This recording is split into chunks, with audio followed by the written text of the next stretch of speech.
யோவான் எழுதின சுவிசேஷம் 7ஆம் அதிகாரம். இவைகளுக்கு பின்பு யூதர்கள் இயேசுவை கொலை செய்ய வகை தேடினபடியால் அவர் யூதேயாவிலே சஞ்சரிக்க மனதில்லாமல் கலிலேயாவிலே சஞ்சரித்து வந்தார். யூதருடைய கூடார பண்டிகை சமீபமாயிருந்தது. அப்பொழுது அவருடைய சகோதரர் அவரை நோக்கி, நீர் செய்கிற கிரியைகளை உம்முடைய சீஷர்களும் பார்க்கும்படி இவ்விடமிட்டு யூதேயாவுக்கு போம். பிரபலமாயிருக்க விரும்புகிற எவனும் அந்தரங்கத்திலே ஒன்றையும் செய்ய மாட்டான். நீர் இப்படிப்பட்டவைகளை செய்தால் உலகத்துக்கு உம்மை வெளிப்படுத்தும் என்றார்கள். அவருடைய சகோதரரும் அவரை விசுவாசியாதபடியால் இப்படி சொன்னார்கள். இயேசு அவர்களை நோக்கி, என் வேளை இன்னும் வரவில்லை, உங்கள் வேளையோ எப்பொழுதும் ஆயத்தமாயிருக்கிறது.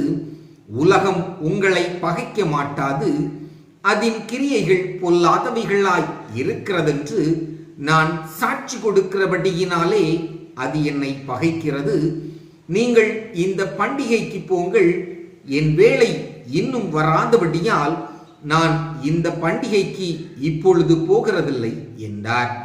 இவைகளை அவர்களுடனே சொல்லி பின்னும் கலிலேயாவிலே தங்கினார். அவருடைய சகோதரர் போன பின்பு அவர் வெளியரங்கமாய் போகாமல் அந்தரங்கமாய் பண்டிகைக்கு போனார். பண்டிகையிலே யூதர்கள் அவரை தேடி, அவர் எங்கே இருக்கிறார் என்றார்கள். ஜனங்களுக்குள்ளே அவரை குறித்து முறுமுறுப்புண்டாயிற்று. சிலர் அவர் நல்லவர் என்றார்கள், வேறு சிலர் அப்படியல்ல, அவன் ஜனங்களை வஞ்சிக்கிறவன் என்று சொல்லிக் கொண்டார்கள். ஆனாலும் யூதருக்கு பயந்திருந்ததினாலே ஒருவனும் அவரை குறித்து தாராளமாய் பேசவில்லை. பாதி பண்டிகையான போது இயேசு தேவாலயத்துக்கு போய் உபதேசம் பண்ணினார். அப்பொழுது யூதர்கள் இவர் கல்லாதவராய் இருந்தும் வேத எழுத்துக்களை எப்படி அறிந்திருக்கிறார் என்று ஆச்சரியப்பட்டார்கள். இயேசு அவர்களுக்கு பிரதியுத்தரமாக, என் உபதேசம் என்னுடையதாயிராமல் என்னை அனுப்பினவருடையதாய் இருக்கிறது. அவருடைய சித்தத்தின்படி செய்ய மனதுள்ளவனவனோ அவன் இந்த உபதேசம் தேவனால் உண்டாயிருக்கிறதோ நான் சுயமாய் பேசுகிறேனோ என்று அறிந்து கொள்ளுவான். சுயமாய் பேசுகிறவன் தன் சுய மகிமையை தேடுகிறான், தன்னை அனுப்பினவரின் மகிமையை தேடுகிறவனோ உண்மையுள்ளவனாயிருக்கிறான். அவனிடத்தில் அநீதி இல்லை. மோசே நியாயப்பிரமாணத்தை உங்களுக்கு கொடுக்கவில்லையா? அப்படியிருந்தும் உங்களில் ஒருவனும் அந்த நியாயப்பிரமாணத்தின்படி நடக்கிறதில்லை. நீங்கள் ஏன் என்னை கொலை செய்ய தேடுகிறீர்கள் என்றார். ஜனங்கள் அவருக்கு பிரதியுத்தரமாக, நீ பிசாசு பிடித்தவன், உன்னை கொலை செய்ய தேடுகிறவன் யார் என்றார்கள். இயேசு அவர்களை நோக்கி, ஒரே கிரியையை செய்தேன், அதை குறித்து எல்லாரும் ஆச்சரியப்படுகிறீர்கள். விருத்த சேதனம் மோசேயினால் உண்டாகாமல் பிதாக்களால் உண்டாயிற்று. பின்பு மோசே அதை உங்களுக்கு நியமித்தான். நீங்கள் ஓய்வு நாளிலும் மனுஷனை விருத்த சேதனம் பண்ணுகிறீர்கள்.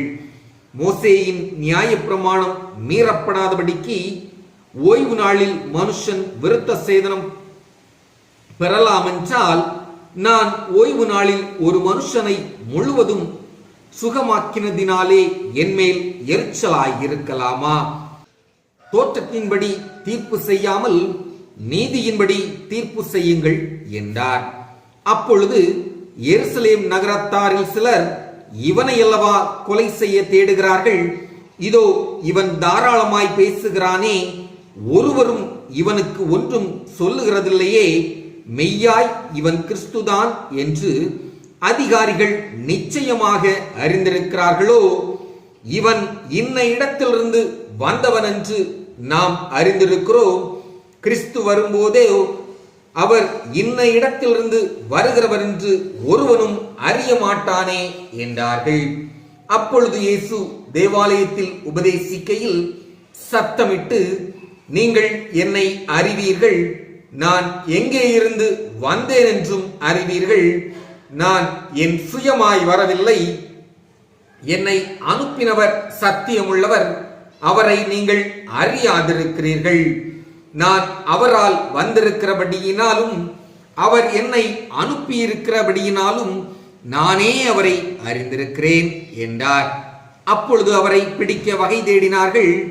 ஆனாலும் அவருடைய வேளை இன்னும் வராதபடியினால் ஒருவனும் அவர் மேல் கை போடவில்லை.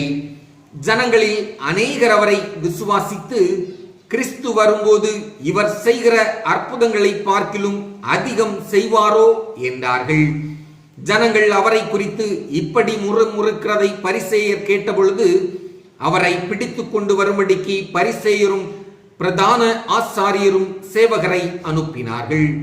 அப்பொழுது இயேசு அவர்களை நோக்கி, இன்னும் கொஞ்ச காலம் நான் உங்களுடனே கூட இருந்து பின்பு என்னை அனுப்பினவரிடத்திற்கு போகிறேன்.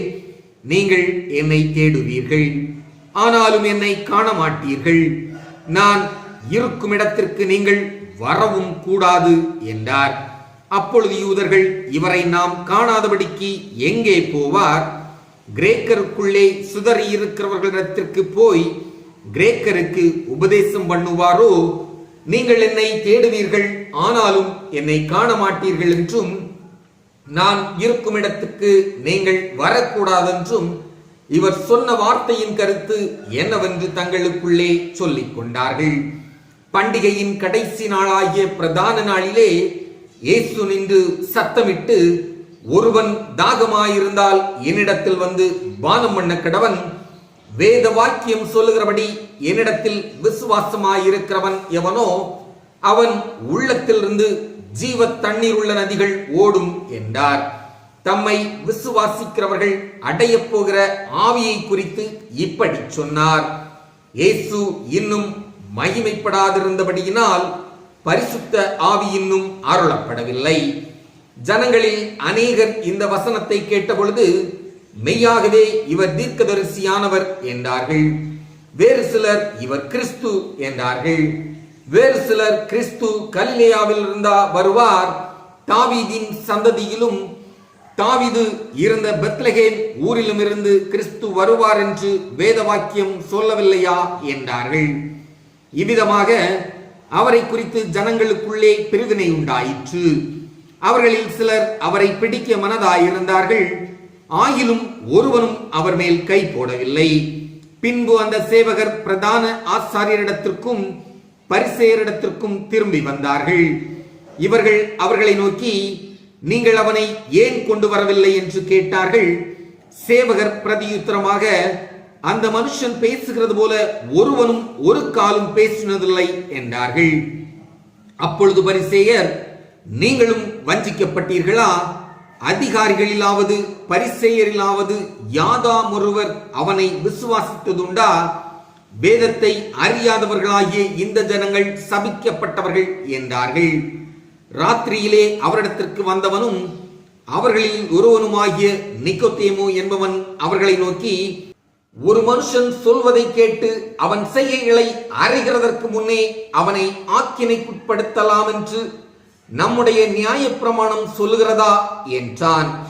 அதற்கு அவர்கள், நீரும் கலிலேயனோ? கலிலேயாவில் இருந்து ஒரு தீர்க்கதரிசியும் எழும்புகிறதில்லை என்பதை ஆராய்ந்து பாரும் என்றார்கள்.